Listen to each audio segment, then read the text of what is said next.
Thanks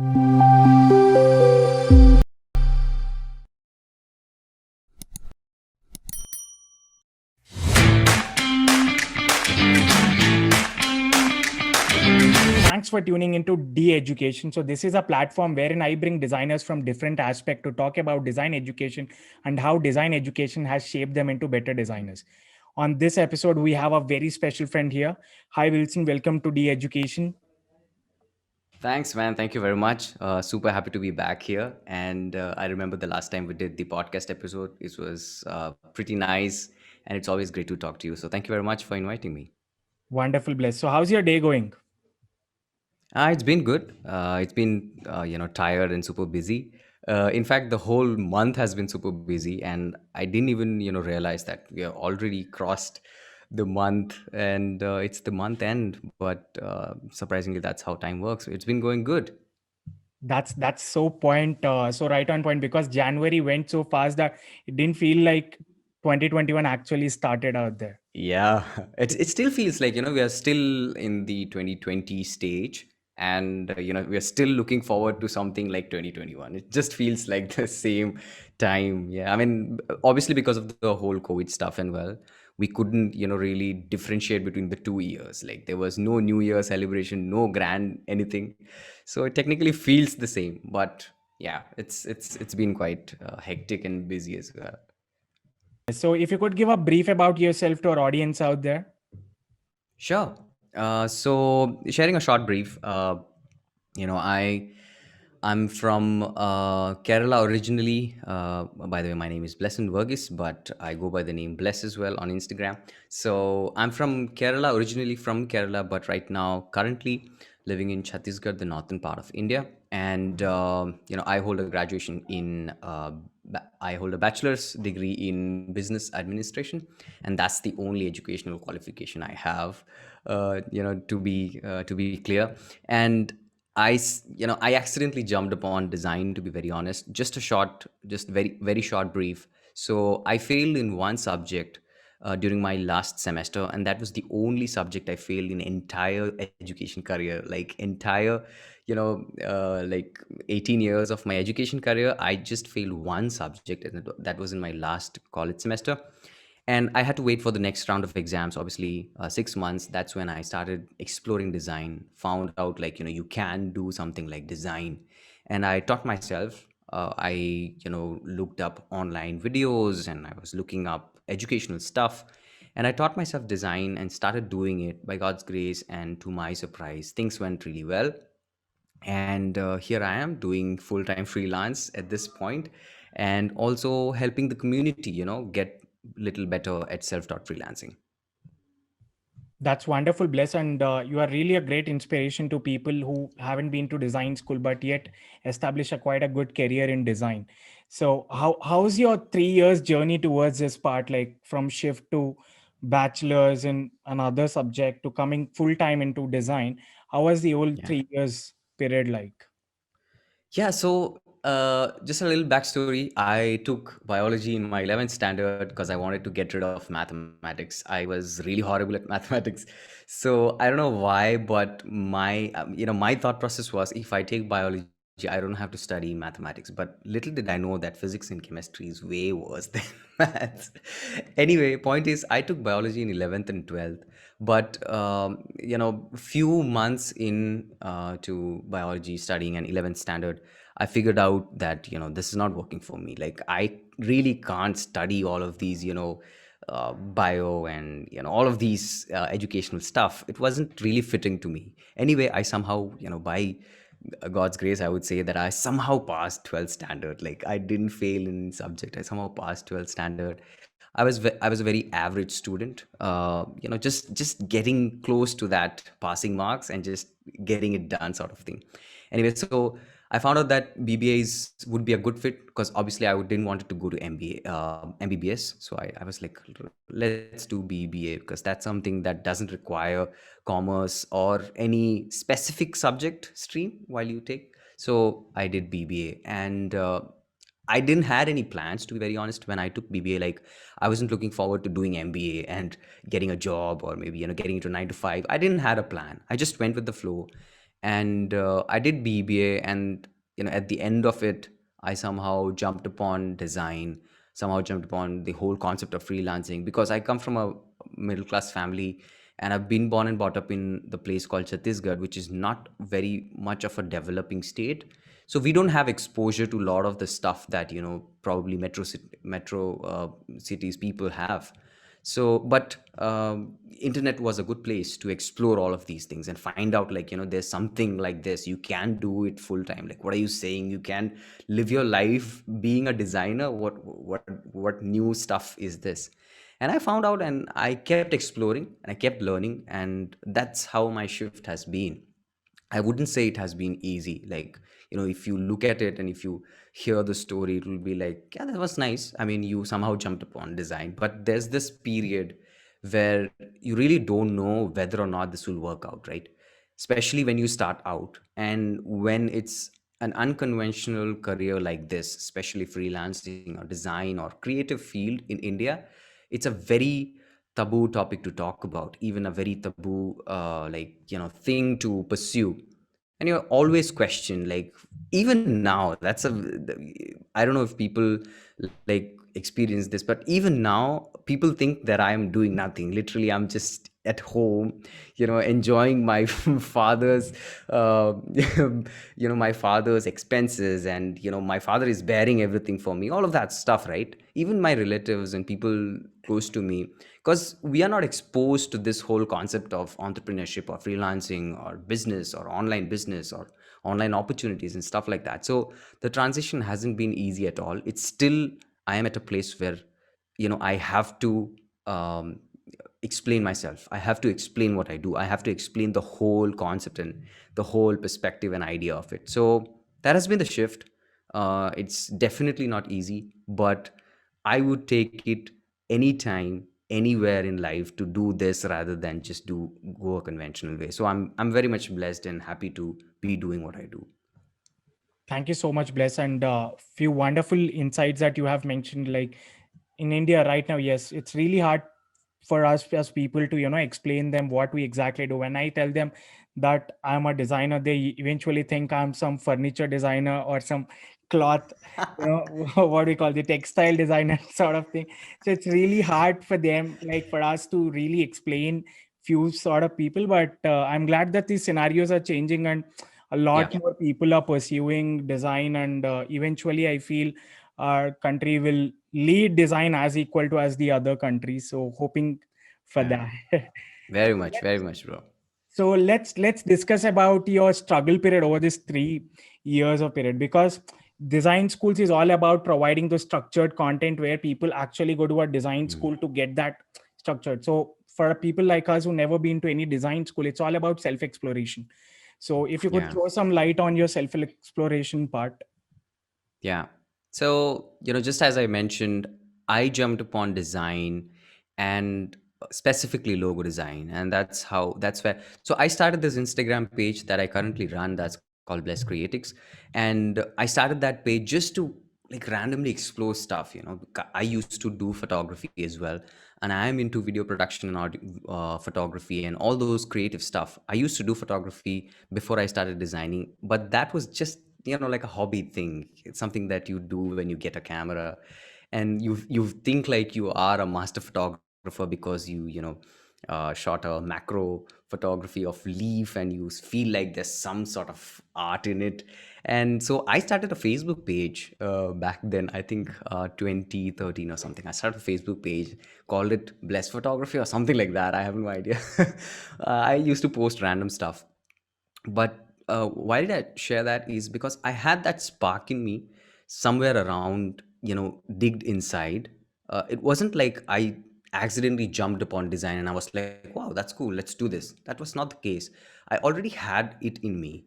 And it was, I randomly used to do stuff that was creative.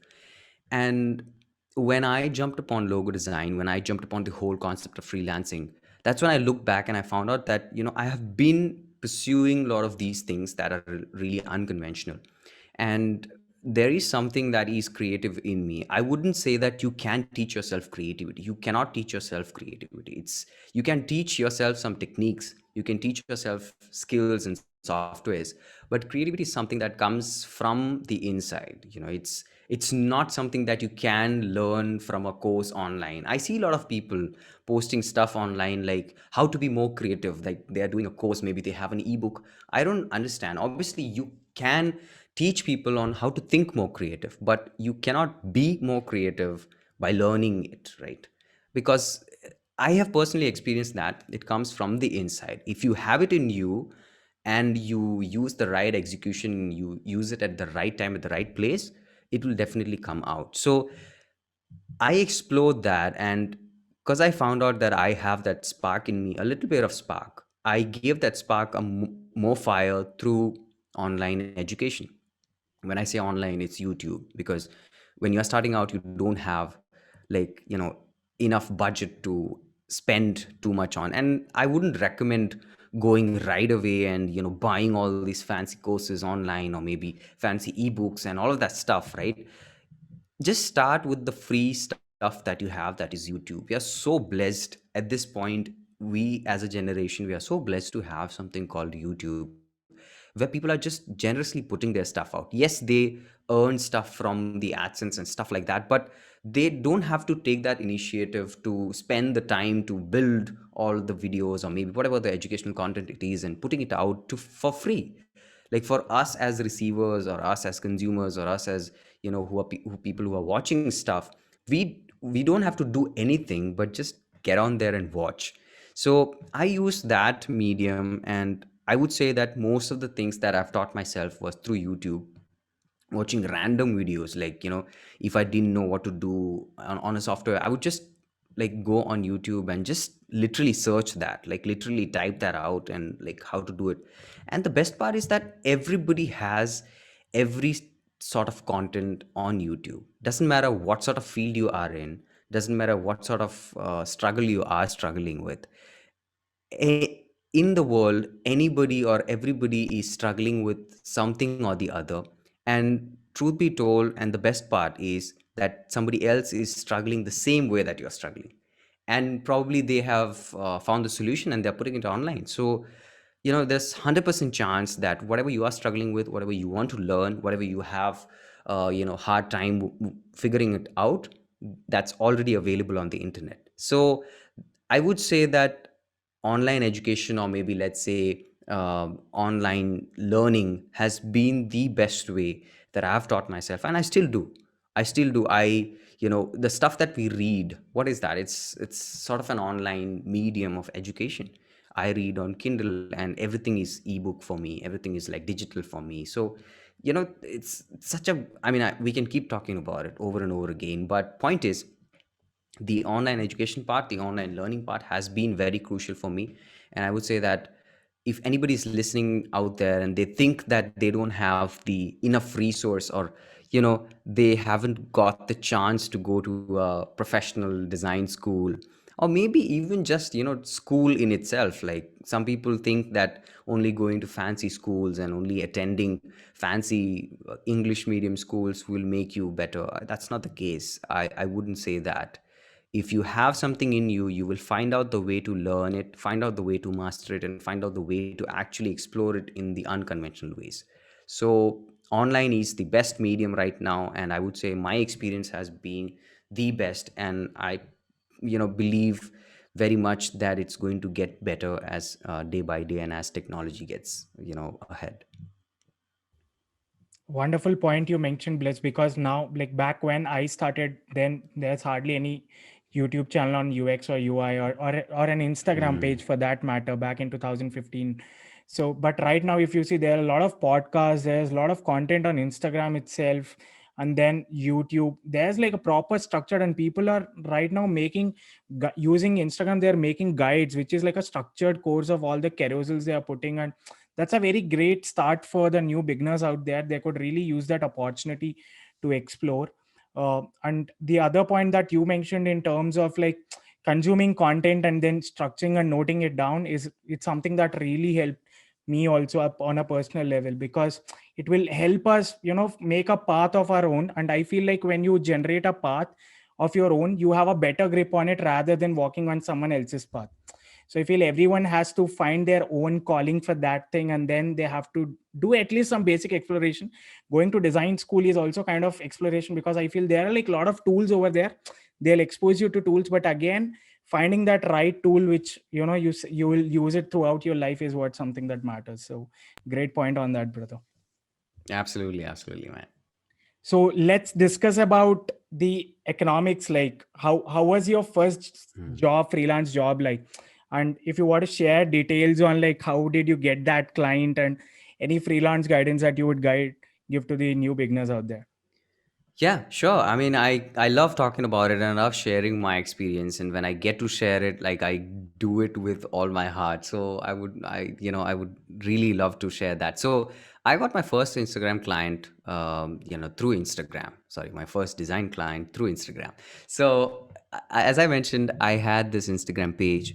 I wasn't really serious about it. I was just posting random stuff. And then I figured out like there's something called logo design. And I was always intrigued by logo design in general. Like, who are the people behind these stuff? Like, how are they coming up with stuff like this? Like, when we used to look at Maruti Suzuki, we used to, especially car logos. I used to always wonder, like, how did they make it so simple but so unique? And anywhere and everywhere, if we see that icon, we're like, ah, this is Maruti Suzuki, ah, this is Toyota, this is Benz, or this is Audi and stuff like that. So I was always intrigued, but uh, surprisingly enough, I found out that there are people actually called logo designers. I'm not joking, but I really didn't know that there's something called logo designer in particular, who is really just sitting out there and exploring icons and exploring designs and coming up with ideas, thinking about all these aspects of branding, brand identity. It was a completely new world for me, like, just like a kid when he goes to a candy store and he sees candies, like different types of candies all over, like there's this yellow one, there's this big one, there's this small one, and all sorts of candies.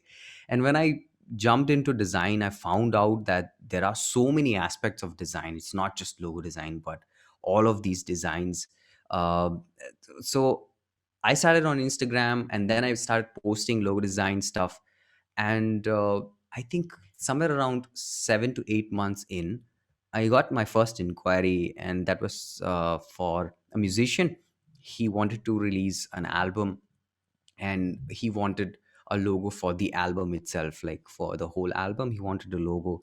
And he reached out to me on Instagram, and I'm not joking, I had literally no freaking idea on how to tackle this thing. Like, nobody from my family is a businessman or anybody into business or anything.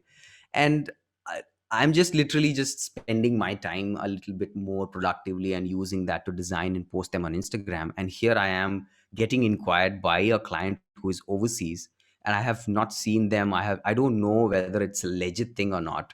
He reached out, and I was like, all right, let's try this. Like, what's the harm in trying it out? I don't have to pay them or anything.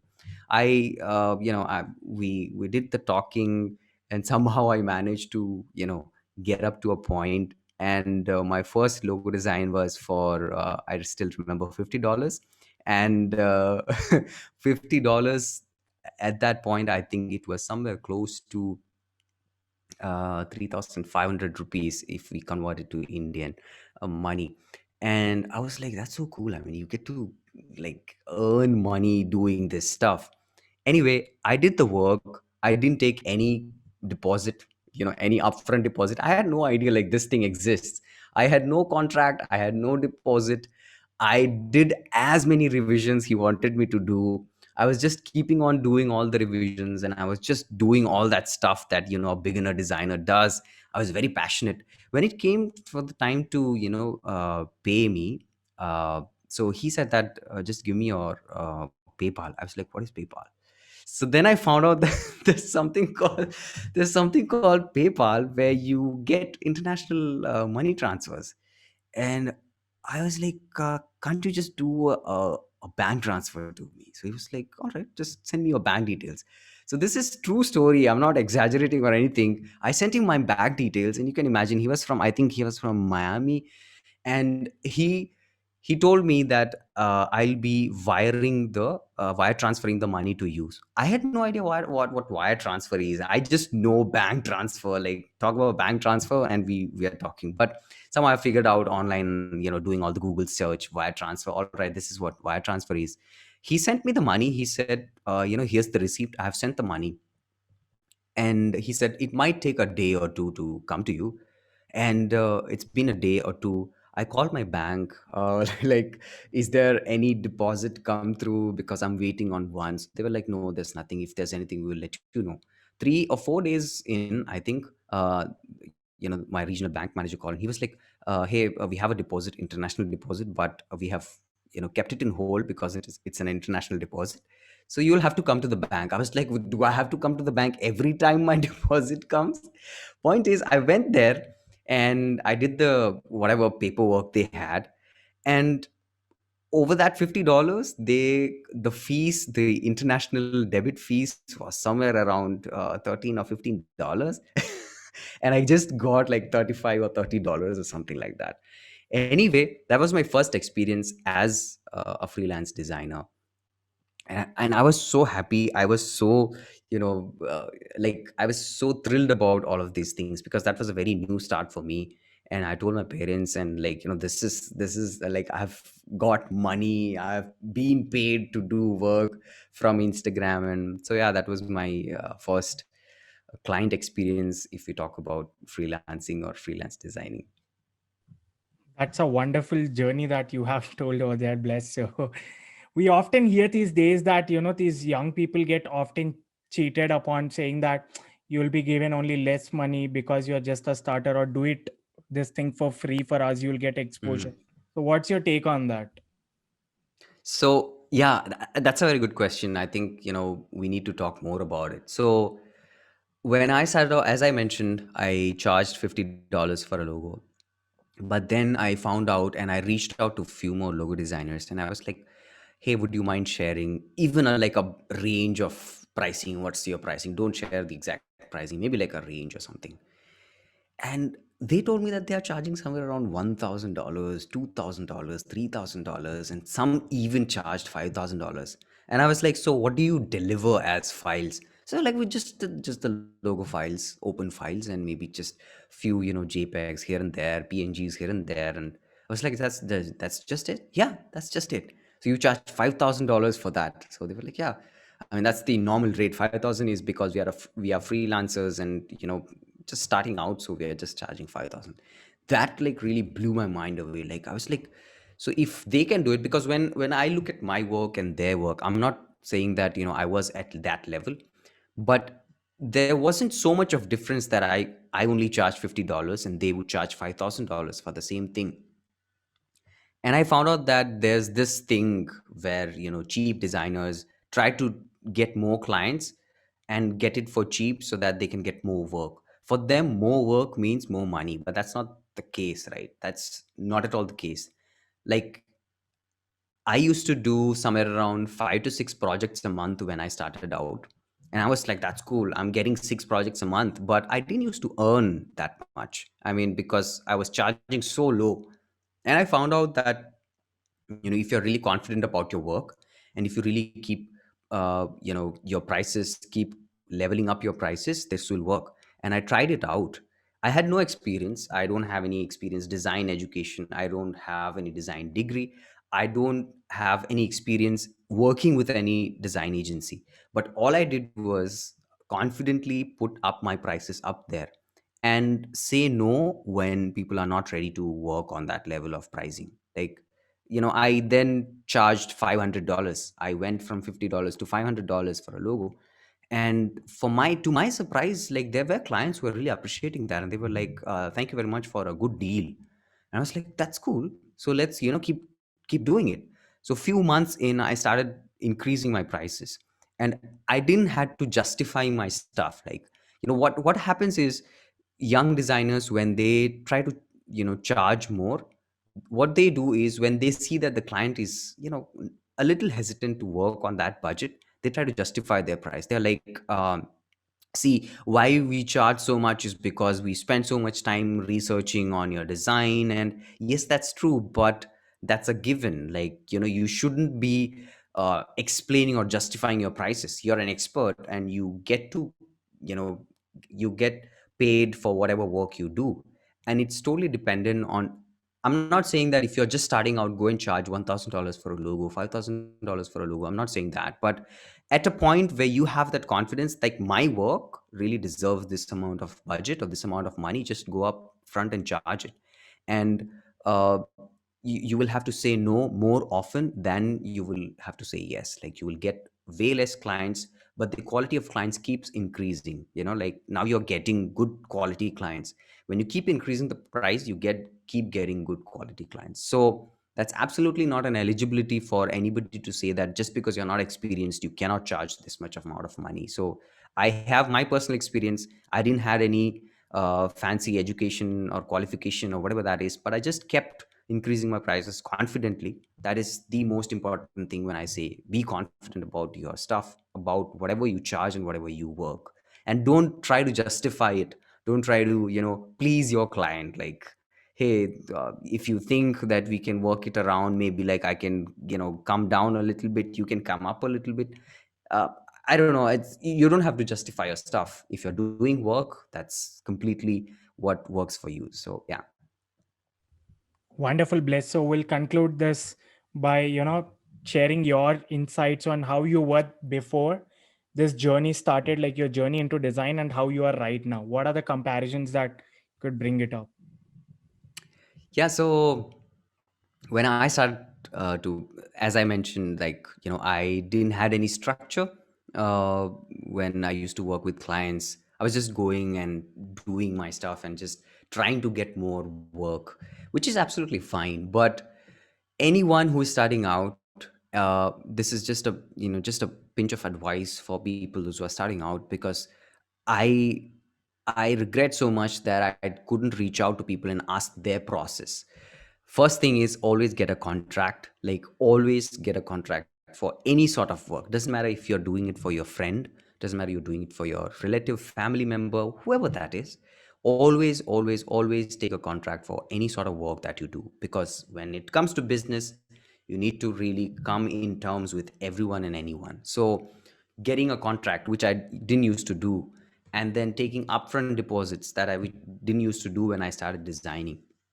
So I would say I have more structure right now in my business before I started out. And even when I started out, I'm more structured and streamlined.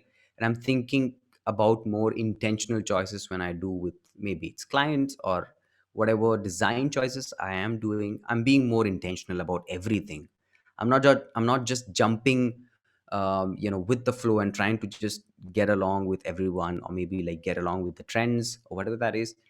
Probably what I would sum up is, like, I'm more streamlined right now. I'm trying to be more structured. I'm trying to be more intentional with every choice that I do and every action that I take as a designer. So that would be the biggest comparison before I started out, or maybe even when I started out, right now as a freelance designer.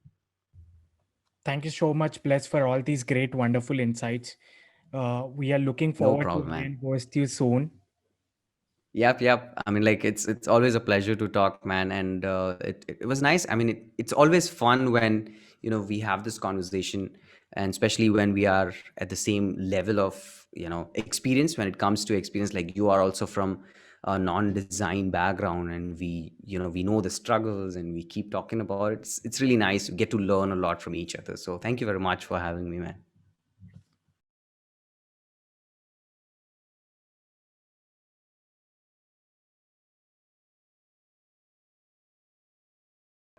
All right. Cool.